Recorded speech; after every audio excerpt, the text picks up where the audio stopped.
Brought to you by Palvi Agrico.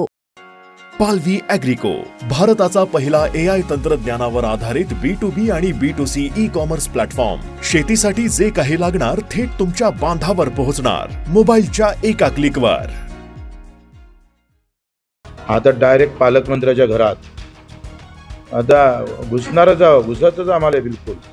Bachchu भाऊ म्हणले की गुलाबराव पाटलाच्या घरी मोर्चाकडे तू येणार काका पाहिजे इथं देख तू ही जाव एक सगळा गावमा निवडून आले ना, तुमच्यासारखे पडले नाही. तुम्ही डब कशी पडले नाही. न्याय भेटन नाही भेटन तो प्रश्न नंतर. आम्ही जिवंत आहे हे दाखवायचं आहे. हम मरे हुए नाही आहे.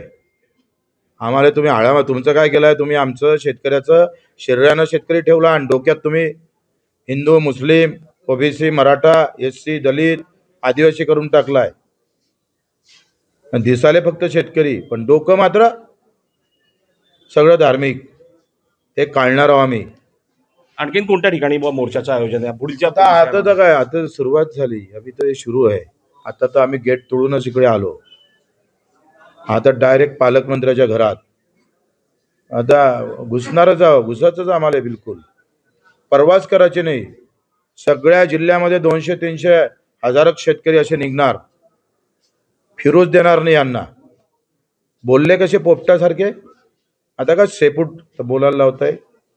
काही लोक आहे ना चमको आहे, ते त्यांना माहिती होतं 28 तारखेला हे डिक्लेअर करणार आहे आपण कृषी अधिकारी आणि कलेक्टरच्या मीटिंग मध्ये.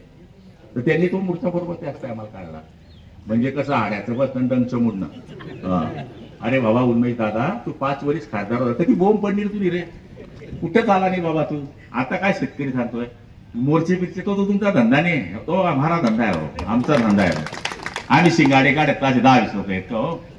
बच्चू भाऊ म्हणले की गुलाबराव पाटलाच्या घरी मोर्चाकडे तू येणार काका पाहिजे इथं देख तू ही जाव एक सगळा गावमा. हे बघा, हे काय म्हणतात ते हाड्याचं बुडायचं रंगाने बसायचं हा जो प्रकार आहे. 28 तारखेच्या नंतर आम्ही ऑलरेडी या जळगाव जिल्ह्यामध्ये कोणते कोणते मंडळ बाधित आहे ही यादी डिक्लेअर करणार होतो. हे त्यांनी हेरलं आणि ते हेरून त्यांनी हा मोर्चा काढला. आणि मग आम्ही असं करू तसं करू. अरे आम्ही सगळं काम करतोय, आम्ही सगळ्या याद्या तयार करतोय. आणि उन्मेष पाटील आणि उन्मेष पाटीलला कधी जाग आली? 5 वर्ष खासदार होते, कधी जाग नाही आली. गिरणा परिक्रमा एक बी पाणी आलं नाही. भाऊ 4 मंत्री आहेत, 4ही मंत्री काही कामाचे नाहीत अशी देखील टीका त्यांनी निवडून आले ना, तुमच्यासारखे पडले नाही.